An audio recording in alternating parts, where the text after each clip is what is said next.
नमस्कार, अटल न्यूज में आपका स्वागत है और मैं आपसे मुखातिब हूँ समीर अब्बास। हजार बर्क गिरे, लाख आंधियां उठे, वो फूल खिल के रहेंगे जो खिलने वाले हैं। एक फूल की तरह ही डॉक्टर आफ्ताब आलम साहब की शख्सियत महक रही है। वो बरेली के ही निवासी हैं।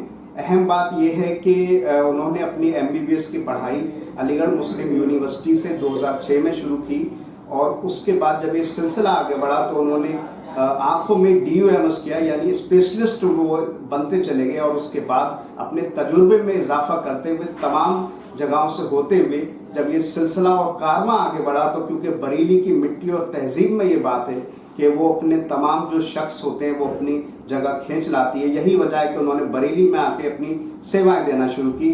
जबरदस्त शख्सियत हैं, तमाम बेहद सादा पसंद इंसान हैं क्योंकि जिंदगी के संघर्ष और जिंदगी की मेहनत ने उनको इस काबिल बनाया है। मैं आंखों के सिलसिले में, क्योंकि वो आंखों के स्पेशलिस्ट डॉक्टर हैं, तमाम चीजें देखते हैं। हिंदुस्तान की अगर हम बात करते हैं तो यहाँ अगर हम ये कह दें कि हर दूसरे शख्स को मोतियाबिंद और जो तमाम परेशानी है वो इस वक्त मौजूद हैं। साथ ही वक्त के साथ साथ ऐसा आधुनिक दौर आ गया कि तमाम बच्चों को भी आंखें कमजोर होना और तमाम परेशानी का सामना करना पड़ रहा है। उन तमाम विषयों पर हम बात करेंगे डॉक्टर आफ्ताब आलम साहब से। जब हम आफ्ताब की बात करते हैं तो सूरज का जिक्र होता है। वो सूरज की तरह ही पूरी जमाने में और पूरे बरेली में अपना नाम रोशन कर रहे हैं। हमारे साथ मौजूद हैं डॉक्टर आफ्ताब आलम साहब। मैंने आपका तारुफ और इंट्रोडक्शन देने की कोशिश की है, मैं फिर भी चाहता हूं अगर आप कुछ इसमें इजाफा करना चाहें तो कर सकते हैं।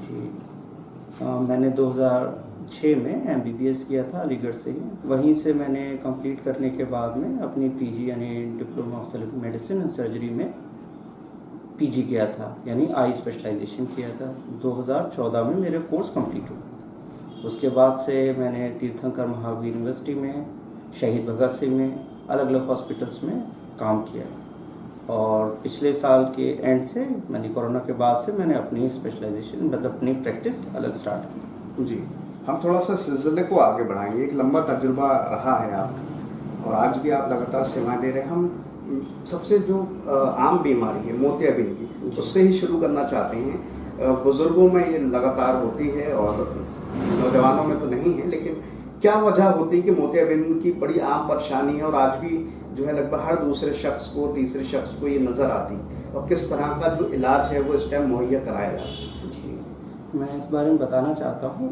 मोतियाबिंद का मतलब होता है जो आँख के अंदर हमारा असली लेंस है, नेचुरल लेंस है, उसके अंदर अगर कोई सफ़ेदी हो जाती है उसे मोतियाबिंद कहते हैं। आमतौर पे ये उम्र के साथ यानी 40-50 साल के बाद में अक्सर लोगों में आँखों में बनता है, या यूं कहें कि बीमारी नहीं है, जो अपने आँख का लेंस होता है वक्त के साथ थोड़ा थोड़ा सफ़ेद होने लगता है। उसी की वजह से उसकी मरीज़ की रोशनी कम हो जाती है और उसे फिर ये शिकायत होती है कि भाई हमारी आँख में दिक्कत हो रही है, दिखना शुरू नहीं, मतलब दिखना कम हो गया है, तो इसका क्या किया जाए, क्या इलाज किया जाए। तो अभी तक की जितनी रिसर्च है उसमें यही देखा गया है कि भाई मोतियाबिंद का आखिरकार इलाज ऑपरेशन ही है। किसी दवा से ये ठीक हो जाए ऐसा मुमकिन नहीं है। कुछ दवाओं पे रिसर्च चल रही है जिसमें ये पाया गया है कि मोतियाबिंद को होने से कुछ सालों बढ़ाया जा सकता है, यानी 1 साल में उसे दिखना कम हो जाता तो वो कुछ दिनों बाद उसे काम चल सके, लेकिन आखिरकार ऑपरेशन ही इसका आखिरी इलाज, मतलब जी या कहें डेफिनेट इलाज। जी, थोड़ा सा हम सिलसिले को और आगे बढ़ाएंगे। मोतियाबिंद की हमने बात कर ली, एक बहुत ही कॉमन बीमारी है और मासूम बच्चों में भी दिख रही है जो 4 साल 5 साल के भी हो रहे हैं। मैं जो समझता हूँ कि आजकल क्योंकि मोबाइल का दौर आ गया है, छोटे बच्चे मोबाइल का लग रहे हैं तो उससे नज़र पर उनके असर पड़ता है। पहले यह माना जाता था जो 40+ हो जाते हैं उनकी आंखें कमज़ोर हो जाती हैं और फिर वो चश्मे का इस्तेमाल करते हैं, लेकिन बच्चों में ये ज़बरदस्त तरह से नज़र पर असर पड़ रहा है, उनकी रोशनी कम हो रही है। क्या वजह लगती है और किस तरह का जो इलाज है वो मुहैया कराया जा रहा है इससे? जी, इस बारे में बताएं कि कुछ, क्योंकि पहले मोबाइल नहीं था, बच्चे बाहर ज़्यादा खेला करते थे, तो अक्सर ये समस्याएं कुछ कम पता चलती थी।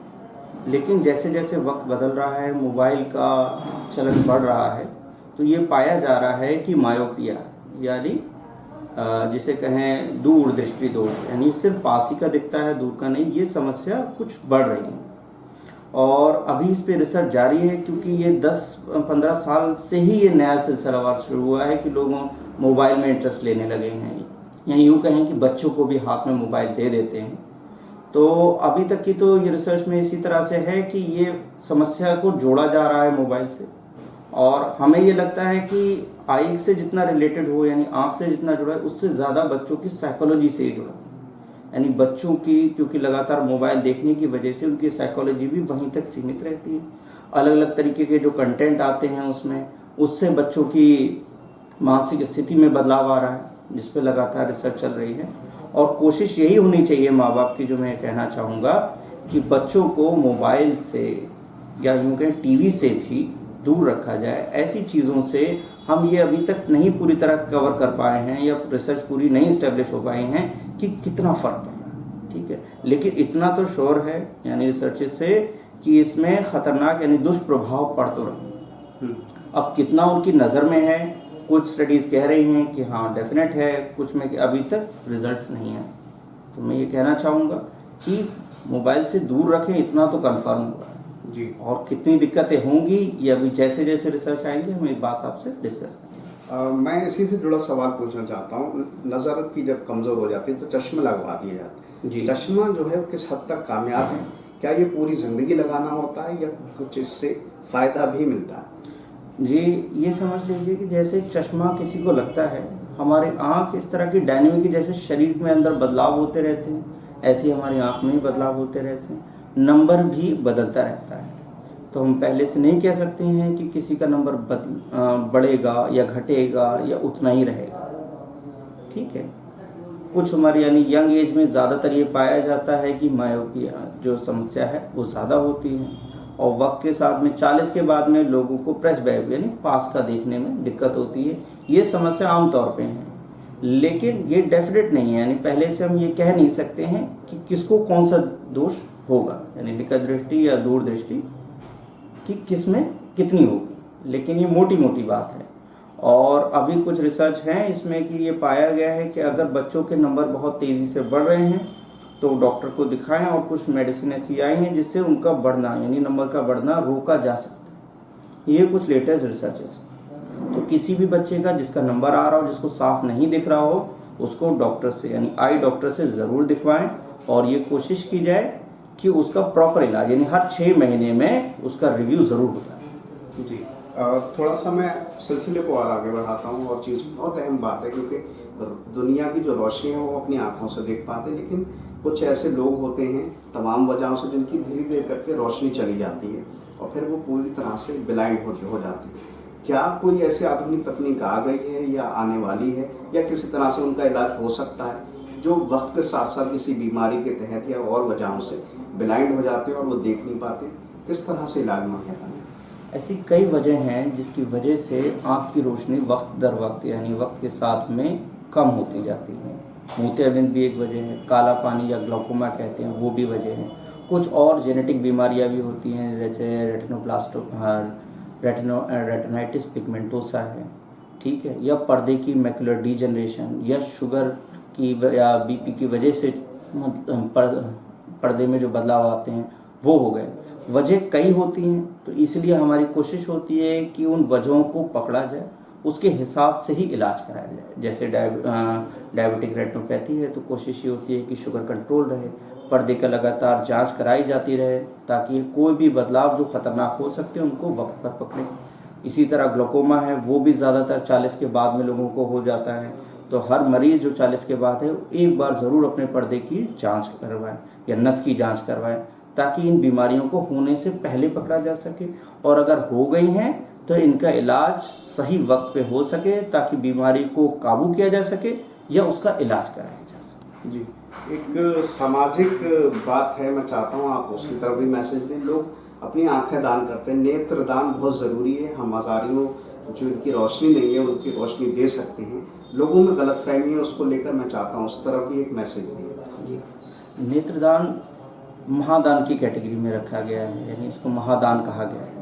और मैं ये बताना चाहता हूँ कि पहले तो नेत्रदान से एक ही व्यक्ति के लिए मदद हो सकती थी, लेकिन अगर अब नए जो तकनीक हैं उनसे एक आदमी 2 या 3 लोगों की भी आंखों की रोशनी बढ़ा सकता है, यानी रोशनी दे सकता है। तो नेत्रदान भले ही हमारे समाज में बहुत ज़्यादा ध्यान नहीं दिया जाता है, लेकिन मुझे लगता है कि लोगों को इस पर जोर देना चाहिए, ताकि जितने लोग हैं, कुछ बीमारियां ऐसी हैं जिसका नेत्रदान से ही इलाज हो सकता है, यानी जिससे रोशनी बढ़ाई जा सकती है। तो ऐसे लोगों की मदद किसी व्यक्ति के नेत्रदान करने से ही हो सकती है। तो उसके लिए ज़रूरी है कि आप रजिस्ट्रेशन कराएं। हमारे शहर में भी सोसाइटी हैं और भी कई सोसाइटी हैं, और जैसे ही किसी व्यक्ति की डेथ होती है वो कोशिश करें कि तुरंत उनको इन्फॉर्म करें। जैसे मेडिकल कॉलेज हमारे शहर में राम मूर्ति मेडिकल कॉलेज है, उनके लोगों को इन्फॉर्म करें ताकि वो अपनी प्रक्रिया स्टार्ट कर सकें, और वो आँख यानी जो नेत्र लिया जाता है वो किसी और की रोशनी बढ़ाने में मदद करें। जी, एक सवाल आखिरी आपकी व्यक्तिगत ज़िंदगी से। डॉक्टर आफ्ताब आलम लगातार सर्जरी भी करते हैं, तमाम चीज़ें हैं, आँखों का इलाज करते हैं अपनी मसरूफ़ ज़िंदगी में। अपने मनोरंजन के लिए डॉक्टर आफ्ताब साहब क्या करते हैं, मैं चाहता हूँ उस पर रोशनी। ये थोड़ा सा ऐसा सवाल है क्योंकि टाइम मिल नहीं पाता है, लेकिन ये है कि अपनी फैमिली के साथ जो वक्त गुजारते हैं और अपने दोस्तों के साथ, वो मुझे लगता है सबसे बेहतरीन होता है। जब भी वक्त मिलता है दोस्तों के साथ, भले ही चाहे घंटा 2 घंटा मिलता है, उससे काफ़ी सुकून मिलता है। और घर में जो फैमिली मेम्बर से है, मुझे लगता है बातचीत करना काफ़ी हद तक सुकून देता है, और टीवी की भी ज़रूरत कम पड़ती है, मोबाइल की भी ज़रूरत कम पड़ती है, जब अपने आसपास लोग अच्छे हों। जी, अगर कोई मैसेज हमारे ज़रिए से, ख़ासतौर से आंखों की जो प्रॉब्लम बढ़ रही है, अगर कोई देना चाहें तो आप दे सकते हैं। मैं ये कहना चाहूँगा कि बहुत सारे समाज में भ्रम फैले हुए हैं आँखों को लेके, जैसे और बीमारियों को भी है। लोग इलाज बताने लगते हैं कि आप ये खा लीजिए, ये कर लीजिए, ठीक है। इस चीज़ से बचें, क्योंकि कई बार हमारे पास ऐसे मरीज़ आते हैं जिन्होंने गलत ड्रॉप डाल ली किसी पड़ोसी के कहने पे या साथ वाले के कहने पे, उससे आँख पूरी तरह ख़राब हो जाती है। तो मेरा ये मानना है कि किसी भी परेशानी से जुड़ी, जैसे आँख से जुड़ी है परेशानी, या नाक कान गले से जुड़ी है, या दिमाग से, कोशिश करें कि क्वालिफाइड डॉक्टर को ही दिखाएं। किसी भी आस पड़ोस से, पड़ोसी के कहने से कोई दवा ना लें, क्योंकि इससे जो परेशानी हम यहाँ देखते हैं, हम कई बार उनका इलाज भी नहीं कर पाते। तो बेहतर है कि इस चीज़ के लिए सही वक्त पर दिखाएं, ताकि इलाज संभव हो सके और सही इलाज हो सके। और ये एक समस्या ज़रूर आती है लोगों में कि भाई पैसा लगेगा, लेकिन मुझे लगता है कि बाद में जब लाखों लोग आप लेख खर्च करने के लिए तैयार हो जाते हैं, उससे बेहतर है कि जो सैकड़ों में नहीं 100-200 रुपए में हो सके, वो बेहतर है। जी, तो हमारे साथ मौजूद थे डॉक्टर आफ्ताब आलम साहब, जिन्होंने बेहद खूबसूरत लबो लहजे में तमाम बातें कही। बेहद सादा पसंद इंसान हैं, सटीक बोलते हैं, कम बोलते हैं। यही वजह है कि उन्होंने ज़िंदगी की जो तमाम बुलंदियाँ हासिल की और आगे लगातार बढ़ रही हैं। लगातार वो बरेली की सेवाएं दे रहे हैं, और यहाँ बीसलपुर रोड के पास ताजुल शरिया अस्पताल के थोड़ा सा आगे आएंगे तो आफ्ताब आई क्लिनिक, इनका पूरा क्लिनिक है। यहाँ पर तमाम वो आँखों की रोशनी वापस लौटाने की तमाम काम कर रही हैं। उन बुझते हुए चिरागों को जो आँखों में होते हैं, उनको वापस करने की कोशिश कर रहे हैं। बेहद सादा इंसान है। तमाम उन्होंने बातों पर बात कही। फिलहाल इन तमाम बातों के साथ मैं समीर अब्बास, कैमरामैन सरताज हुसैन के साथ, अटल न्यूज़ से।